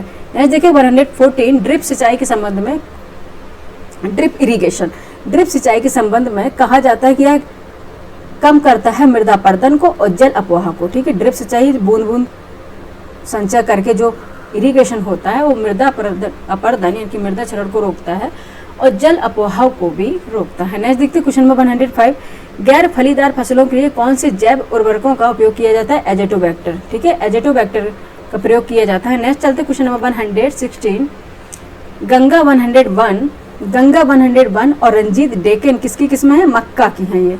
ठीक है, मक्का की किस्में हैं। नेक्स्ट चलते 117 पे, केंद्रीय रोपड़ फसल अनुसंधान संस्थान कहाँ स्थित है? कासरगोड केरल में है। ठीक है, कासरगोड केरल में है स्थित है। नेक्स्ट चलते हैं 118 पे, सेरीकल्चर शब्द निम्नलिखित में से किससे संबंधित है? रेशम कीट पालन। सेरीकल्चर किससे है? रेशम कीट पालन। और पिसीकल्चर किससे? बताइए। 119, फजली और बम्बई ग्रीन किस फसल की किस्म है? आम की। अगर आपसे पूछे फजली और बम्बई ग्रीन किसकी फसलें हैं? आम की। नेक्स्ट है 120, इलाहाबादी सफेदा लाल गूदे वाला किस फल की किस्म है? अमरूद की। ठीक है, इलाहाबादी का सफेदा लिखा है तो ये अमरूद की फसल की किस्म है और लाल गूदे वाला भी ये अमरूद के फसल की किस्म। ठीक है, यहाँ पे कंप्लीट हो गई हमारे एग्रीकल्चर से। अब चलते हैं मिसलेनियस क्वेश्चन पे। ठीक है, विविध क्वेश्चन पे। और 121 है, लाहौर शहर किस नदी के तट पर स्थित है? सभी जानते हैं, रावी नदी के तट पर स्थित है। नेक्स्ट देखते हैं 122, घूमर, चक्री, झूलन, झूमा और पनिहारी किस राज्य से के जो प्रसिद्ध लोक नृत्य फोक डांस है? वो राजस्थान के हैं, फोक डांस हैं। ठीक है, राजस्थान के हैं। 123, ऑस्कर पुरस्कार 2025 में भारत की आधिकारिक प्रविष्टि के रूप में किस फिल्म को घोषित किया गया था? लापता लेडीज। ठीक है, बहुत अच्छी मूवी है, देख लीजिएगा। प्रतिवर्ष विश्व, लेकिन अभी नहीं देखिएगा, एग्जाम कर हो जाए उसके बाद। 124, प्रतिवर्ष विश्व संस्कृति दिवस कब मनाया जाता है? 19 अगस्त को मनाया जाता है। नेक्स्ट देखते हैं क्वेश्चन नंबर 125, कौन सा विश्व का सर्वोच्च पर्यावरण संरक्षण पुरस्कार है? गोल्डन पांडा पुरस्कार। कौन सा विश्व का सर्वोच्च पर्यावरण संरक्षण पुरस्कार है? गोल्डन पांडा पुरस्कार है। ठीक है, ये है। नेक्स्ट क्वेश्चन में 126 है, भारत रत्न सम्मान पाने वाली प्रथम महिला कौन थी? इस तरह से अभी क्वेश्चन आया था आरओ में। ठीक है, भारत रत्न सम्मान इस तरह से आया था, यही क्वेश्चन नहीं आया था। ठीक है, जिसमें लाल बहादुर शास्त्री जी थे। भारत रत्न सम्मान पाने वाले प्रथम महिला कौन थी? प्रथम महिला कौन थी? इंदिरा गांधी। ठीक है, कौन सी थी? इंदिरा गांधी थी। ठीक है, नेक्स्ट बस अब खत्म होने वाला है बच्चे। 108 का देखो श्रेष्ठ पेज है, इसको हम थोड़ा जूम करके ले लिए हैं। क्वेश्चन नंबर 127 है, पावेल दुरोव किस कंपनी के संस्थापक और सीईओ हैं? टेलीग्राम कंपनी के। टेलीग्राम कंपनी के संस्थापक और सीईओ हैं।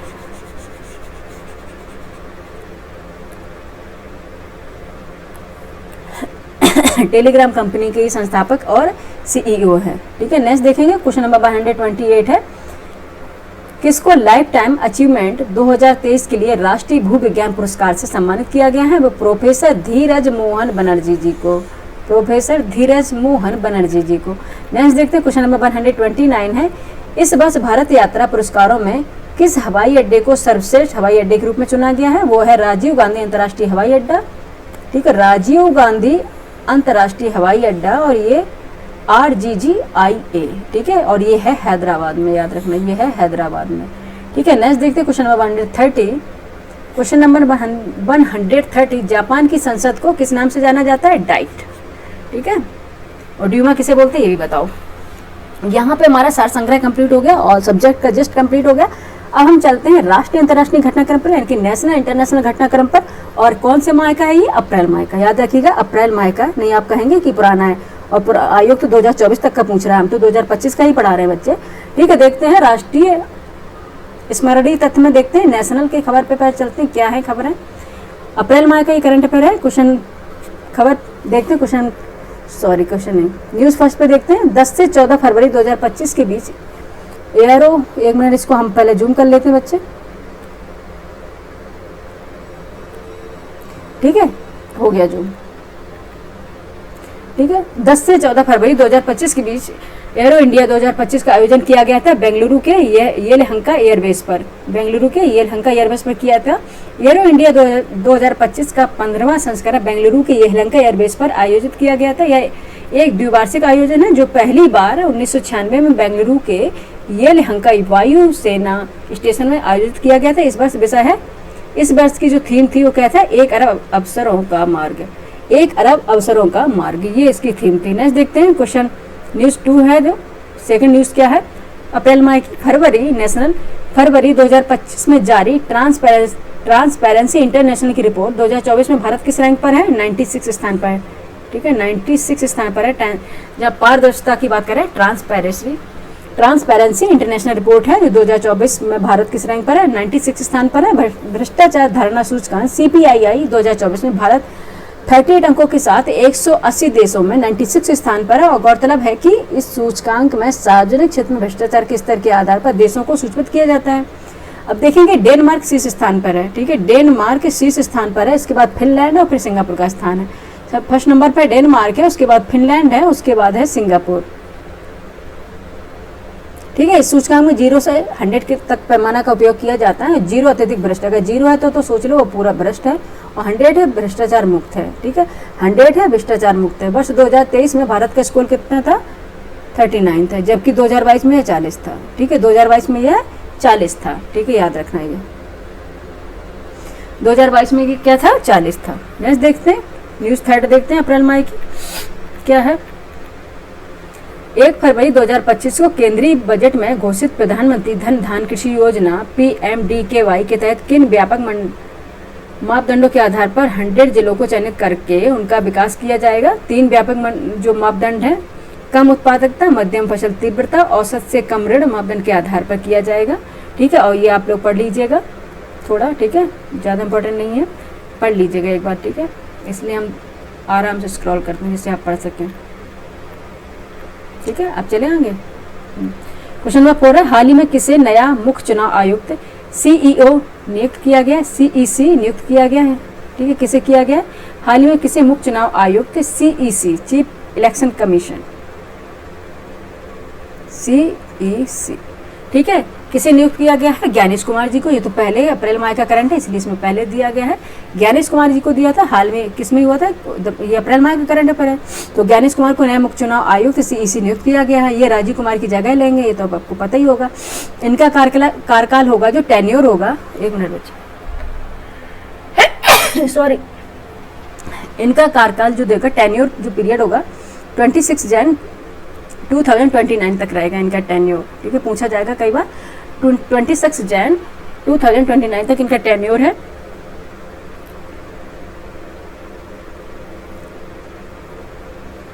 ठीक है, और एक चीज आपको रखना कि भारत के जो निर्वाचन आयोग है एक स्वतंत्र और संवैधानिक निकाय है, ठीक है, स्वतंत्र और एक संवैधानिक निकाय जिसका उल्लेख संविधान के अनुच्छेद 324 में किया गया है, ठीक है। इसकी स्थापना संविधान के अनुसार 5 देखेंगे तो 25 जनवरी 1950 को हुई थी, ठीक है। इलेक्शन कमीशन की आयोग की स्थापना कब हुई थी, 25 जनवरी 1950 को हुई थी चुनाव आयोग की स्थापना, ठीक है। और चुनाव आयोग जो बात है, CEC चुनाव आयुक्त है, मुख्य चुनाव आयुक्त है, ये ज्ञानेश कुमार जी हैं। राजीव कुमार जी की इन्होंने जगह ली है और इनका टेन्योर होगा 26 जन 2029, ठीक है। और आप बताएंगे कि ये क्या है, भारत निर्वाचन आयोग एक स्वतंत्र और संवैधानिक निकाय है, ठीक है। संविधान के आर्टिकल 324 में दिया गया है। इसकी स्थापना संविधान के अनुसार अगर देखेंगे तो 25 जनवरी 1950 को की गई थी। नेक्स्ट देखेंगे क्वेश्चन नंबर 5 है, 16 से 17 फरवरी 2025 के बीच कहाँ भारत फाउंडेशन ने ओमान के विदेश मंत्रालय के सहयोग से 8वां हिंद महासागर सम्मेलन आयोजित किया है, मस्कट ओमान में किया गया, मस्कट ओमान में किया गया है, ठीक है। भारत फाउंडेशन ने ओमान के विदेश मंत्रालय के सहयोग से 8वां हिंद महासागर सम्मेलन कहाँ आयोजित किया, मस्कट ओमान में किया गया, ठीक है। एक्सप्लेनेशन देख लेते हैं। 8वां हिंद महासागर सम्मेलन का आयोजन मस्कट ओमान में किया गया। इस वर्ष इस सम्मेलन का विषय क्या था, समुद्री साझेदारी, थीम क्या थी, समुद्री साझेदारी के नए क्षितिज की यात्रा। थीम क्या थे, समुद्री साझेदारी के नए क्षितिज की यात्रा इसकी थीम थी। आपको पता होगा कि इसकी शुरुआत जो इंडिया फाउंडेशन की शुरुआत 2016 में सिंगापुर में की गई थी, ठीक है, सिंगापुर में की गई थी। नेक्स्ट देखते हैं न्यूज़ क्या है अप्रैल माह की। क्वेश्चन नंबर 6 में देख लेते हैं, हाल ही में भारत की किस खिलाड़ी को BBC Indian sports women of the year award 2024 की विजेता चुना गया है, मनु भाकर जी को। मनु भाकर जी को चुना गया है। आइए देख लेते हैं एक्सप्लेनेशन, जो इंपॉर्टेंट है वो हम बताएंगे। भारत की ओलंपियन पदक विजेता Manu Bhaker BBC Indian sports women of the year award 2024 की विजेता चुनी गई है। इस अवार्ड को शुरुआत कब किया गया था, 2020 में BBC इंडिया द्वारा की गई थी। इसका उद्देश्य है भारतीय महिला खिलाड़ियों की उपलब्धियों को उजागर करना और उन्हें आगे बढ़ने के लिए प्रेरित करना, मोटिवेट करना। इसका पहला अवार्ड बैडमिंटन खिलाड़ी PV सिंधु को दिया गया था। पहला अवार्ड किसको मिला था, PV सिंधु जी को मिला था, PV सिंधु जी को मिला था। नेक्स्ट देखेंगे न्यूज़ 7, हाल ही में प्रधानमंत्री नरेंद्र मोदी द्वारा फ्रांस के राष्ट्रपति इमैनुअल मैक्रों को भारतीय वाद्य यंत्र बजाते संगीतकारों की पारंपरिक ढोकरा कलाकृति भेंट की है। यह कलाकृति किस राज्य से संबंधित है, डोकरा कलाकृति किस राज्य से संबंधित है? छत्तीसगढ़ से संबंधित है। किस राज्य से है? छत्तीसगढ़ से संबंधित है। डोकरा शिल्प है, जो देखेंगे कि यह एक्सप्लेनेशन देख लेते हैं बच्चे इसका। डोकरा शिल्प है 4000 वर्ष से भी छत्तीसगढ़ की पारंपरिक धातु ढलाई तकनीकी है। डोकरा दामर जनजातियों द्वारा प्रचलित लोक कला का एक रूप ही है जो पारस्परिक रूप से धातुकार है। ये कारीगर मुख्य रूप से पूर्वी भारत में पाए जाते हैं, जिसमें पश्चिम बंगाल, उड़ीसा और झारखंड शामिल है। साथ ही देखेंगे छत्तीसगढ़ में भी इनकी उपस्थिति दर्ज होती है। वहीं देखेंगे 2018 में तेलंगाना के आदिलाबाद डोकरा को अपनी विशेष शैली के लिए जीआई टैग भी मिला है। ठीक है, नेक्स्ट देखेंगे, नेक्स्ट न्यूज देखेंगे अप्रैल माह की 8th देखते क्या है इसमें। हाल ही में भारत के किस पूर्वी राज्य में राष्ट्रपति शासन लागू किया गया है? ठीक है, प्रेसिडेंट रूल किस में लागू किया गया है? मणिपुर में। ठीक है, मणिपुर में लागू किया है। मणिपुर के मुख्यमंत्री एन बीरेन सिंह ने इस्तीफा देने के बाद पूर्वोत्तर राज्य मणिपुर में राष्ट्रपति शासन लागू कर दिया गया। उल्लेखनीय है कि मणिपुर के राज्यपाल अजय कुमार भल्ला से रिपोर्ट मिलने के बाद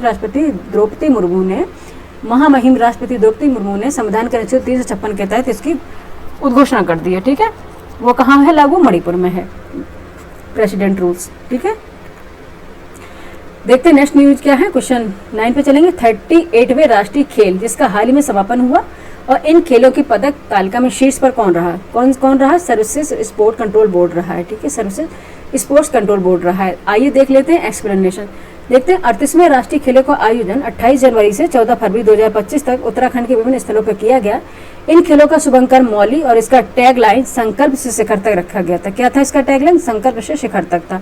इन खेलों की पदक तालिका में अगर शीर्ष स्थान देखें तो शीर्ष स्थान सर्विस स्पोर्ट्स कंट्रोल बोर्ड को दिया, सर्विसेज स्पोर्ट्स कंट्रोल बोर्ड को दिया गया है, जिसमें आप देखेंगे 68 स्वर्ण है और 26 रजत है, 27 कांस्य है। उसके बाद महाराष्ट्र है जो 54 स्वर्ण है, 31 रजत है और 76 कांस्य है।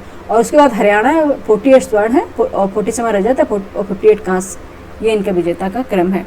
नेक्स्ट देखें, क्वेश्चन नंबर देखते हैं 10 पर अप्रैल माह के करंट अफेयर में। हाल ही में किसके द्वारा मित्रा नामक एक प्लेटफॉर्म लॉन्च किया है? वो किसके द्वारा किया गया है? सेबी द्वारा किया है। ठीक है, मित्र। ठीक है, मित्र है, यह सेबी द्वारा है। भारतीय प्रतिभूति विनिमय बोर्ड सेबी ने मित्रा यानी mutual fund investment tracing and retrieval assistant, ठीक है, रिट्राइवल असिस्टेंट नामक एक नया प्लेटफॉर्म लॉन्च किया है। ठीक है, कौन सा है? Mutual fund investment tracing and retrieval assessment. ठीक है, ये है सेबी के द्वारा लॉन्च किया गया है और इस क्या है इसका नाम? मित्रा। ठीक है, यहाँ पे हमारे नेशनल जो घटनाक्रम है, नेशनल करंट पर कंप्लीट हो गए। अब चलते हैं हम इंटरनेशनल घटनाक्रम पर अप्रैल माह के। ठीक है, अप्रैल माह के इंटरनेशनल घटनाक्रम पर चलते हैं। देखते हैं फर्स्ट क्या है। 10 से 11 फरवरी 2025 के बीच भारत और फ्रांस की सह अध्यक्षता में आर्टिफिशियल इंटेलिजेंस एक्शन समिति कहाँ आयोजित की गई? पेरिस में। पेरिस में आयोजित की गई है। ठीक है, कहाँ पे की गई? पेरिस में आयोजित की गई। इसको थोड़े आप बच्चे पढ़ लीजिएगा आराम से। ठीक है, देखते हैं सेकंड क्या है इंटरनेशनल घटनाक्रम। हाल ही में कौन सा देश चीन के belt and road initiative BRI से बाहर हो गया है? पनामा हो गया BRI से बाहर। ठीक है, किससे? चीन के belt and road initiative BRI से बाहर हो गया पनामा। एक्सप्लेनेशन देखते हैं। पनामा ने belt and road initiative BRI पर समझौता ज्ञापन को नवीन जो स्वीकृति दी थी, जिससे वह पहल से बाहर हो गया। ठीक है, 2017 में देखेंगे पनामा आधिकारिक तौर पर BRI में शामिल हो गया था। ठीक है, 2000 BRI में शामिल होने वाला पहला लैटिन अमेरिकी देश था। और BRI की शुरुआत चीनी राष्ट्रपति शी जिनपिंग ने कब की थी? जो 2013 में की थी। ठीक है, BRI काफी ये पहले सुर्खियों में भी रहा था।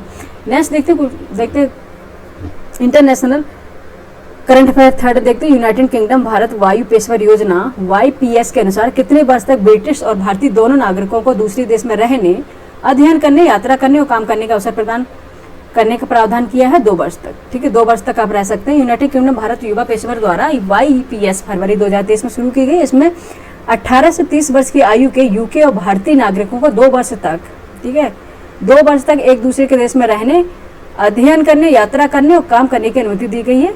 ठीक है, ये याद रखना है आपको। नेक्स्ट देखेंगे क्वेश्चन नंबर 4 चलते हैं। न्यूज क्या है। हाल ही में प्रधानमंत्री मोदी और अमेरिका के राष्ट्रपति डोनाल्ड ट्रंप के बीच हुई बैठक में रणनीतिक प्रौद्योगिकी का उपयोग करते हुए संबंधों में परिवर्तन ट्रस्ट पहल का नाम बदलकर किया गया है US इंडिया ट्रस्ट पहल। क्या किया है? US इंडिया ट्रस्ट पहल। संबंधों में परिवर्तन ट्रस्ट का पहल का नाम बदल दिया, कर दिया US इंडिया ट्रस्ट पहल। ठीक है, ये कर दिया गया है। इसका एक्सप्लेनेशन देख लीजिएगा। ठीक है, नेक्स्ट न्यूज देखते हैं, क्वेश्चन नंबर 5 है, ब्राजील में आगामी ब्रिक्स शिखर सम्मेलन 6-7 जुलाई 2025 के बीच कहाँ आयोजित किया जाएगा? Rio de Janeiro. तो ये तो हो गया, रियो डी जेनेरियो में आयोजित किया जाएगा 6 से 7 जुलाई 2025 के बीच हो चुका है अभी, ठीक है ये, क्योंकि अप्रैल माह का करंट अफेयर है बच्चे, क्योंकि हम पुराना आपको पूरा कंप्लीट करा देंगे जनवरी से, ठीक है। 6 से 7 जुलाई 2025 की आगामी ब्रिक्स शिखर सम्मेलन जो होना था वो हो चुका है। कहाँ हो गया है ये ब्रिक्स शिखर सम्मेलन?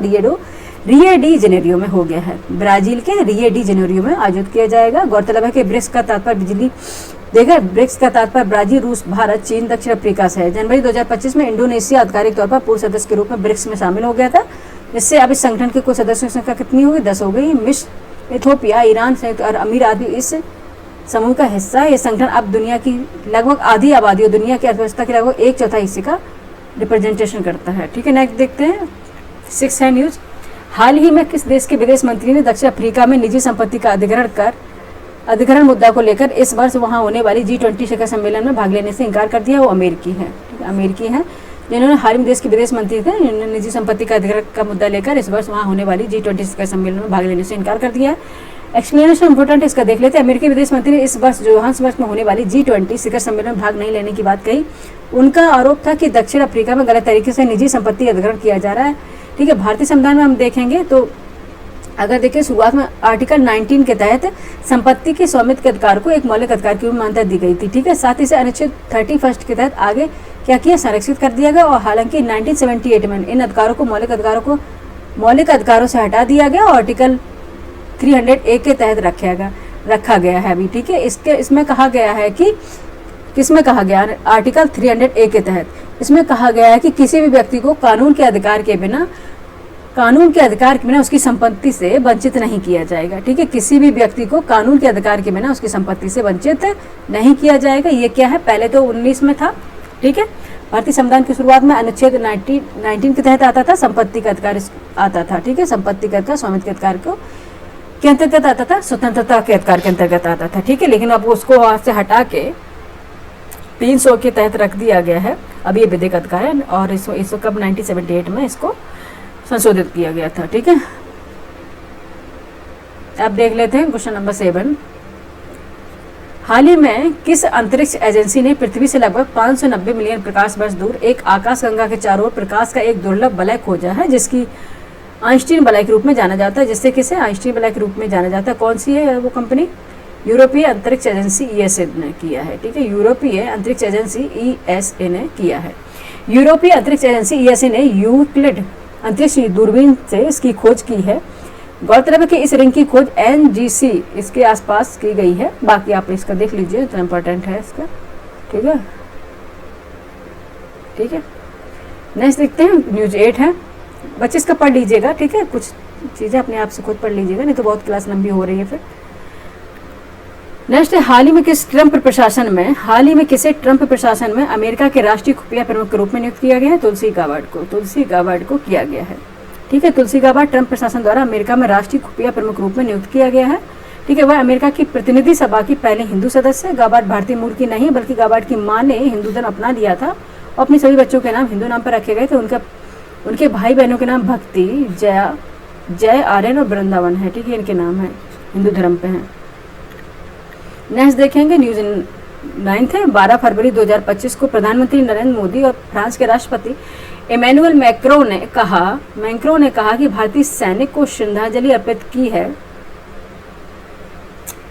एक मिनट बच्चे, थोड़ा हम सांस ले लेते हैं, ठीक है, गलत और पढ़ने लग गए, ठीक है। देखते हैं, 12 फरवरी 2025 को प्रधानमंत्री नरेंद्र मोदी और फ्रांस के राष्ट्रपति इमैनुअल मैक्रों ने कहा भारतीय सैनिकों को श्रद्धांजलि अर्पित की है। कहाँ पे की है? मार्सेले के मजारग्यूश युद्ध कब्रिस्तान में श्रद्धांजलि अर्पित की है। प्रधानमंत्री नरेंद्र मोदी और फ्रांस के राष्ट्रपति इमैनुअल मैक्रों ने 12 फरवरी को मार्सेले के मजारग्यूश युद्ध कब्रिस्तान में शहीद भारतीय सैनिक को श्रद्धांजलि अर्पित की। यह कब्रिस्तान प्रथम विश्व युद्ध 1914 से 18 के दौरान शहीद हुए 1487 जो सैनिक थे, उनका द्वितीय विश्व युद्ध 1939 से 45 के बीच में हुआ था। उसमें शहीद हुए थे 267 सैनिकों को याद किया जाता है, जिसमें अधिकांश लगभग 998 ब्रिटिशों के लिए लड़ने वाले भारतीय थे, ठीक है। ये इसलिए इम्पोर्टेंट हो जाएगा। कहाँ पे है ये कब्रिस्तान? मर्सले के मजार युद्ध कब्रिस्तान में है, फ्रांस के मैनुएल मैक्रो, ठीक है।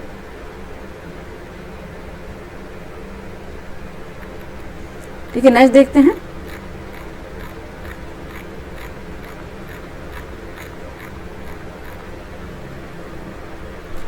नेक्स्ट देखते हैं, हाल ही में किसके द्वारा जलवायु जोखिम सूचकांक GRI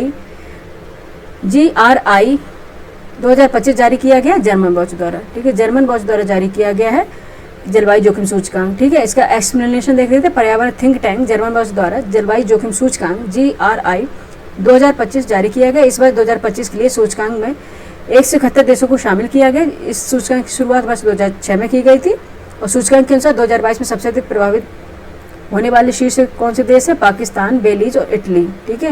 और 1993 से 2022 की अवधि में सर्वाधिक प्रभावित देश कौन से हैं? डोमिनिका, चीन और होंडुरास थे, ठीक है, ये होंगे, ठीक है। एक बार बच्चे इसको रिवाइज कर लीजिएगा, ठीक है। यहाँ पे हमारी कंप्लीट हो गई है अप्रैल माह का करंट अफेयर भी कंप्लीट हो गया, क्योंकि आज हमारा फर्स्ट था, हम आज छुट्टी करने वाले थे, लेकिन मैंने कहा तो आज जनवरी तक का हमने जैसे आपको किया है, अप्रैल का है, फिर मार्च करा देंगे, फरवरी और जनवरी कंप्लीट करा देंगे, ठीक है। जनवरी से लेके आपका अक्टूबर तक की जिम्मेदारी हमारी, हम कंप्लीट करा देंगे जितने प्रतियोगिता दर्पण के आएंगे, ठीक है। ये क्लास आपको कैसी लगी जरूर बताइए, अच्छी लगी तो भी, बुरी लगी तो भी, ठीक है। क्योंकि जैसे जैसे आप लोग कमेंट करेंगे और आप लोग देखते हैं तो हमारा भी मोटिवेशन बढ़ता है और अच्छे से अच्छे हम कंटेंट लाने के लिए मोटिवेटेड होते हैं, ठीक है। तो बने रहिए हमारे इस चैनल के साथ, लाइक कीजिए, सब्सक्राइब कीजिए, शेयर कीजिए, लोगों को जोड़िए, ठीक है। और लगातार रिवीजन करते रहिए, ठीक है, रिवीजन और प्रैक्टिस, ठीक है। जितनी आप प्रैक्टिस करेंगे, रिवीजन करेंगे, ठीक है, उतने ही आप प्री के नज़दीक जाएंगे, ठीक है, उतने के हाँ प्री के नज़दीक जाएंगे, ठीक है। बच्चे लगे रहिए। Thank you for watching.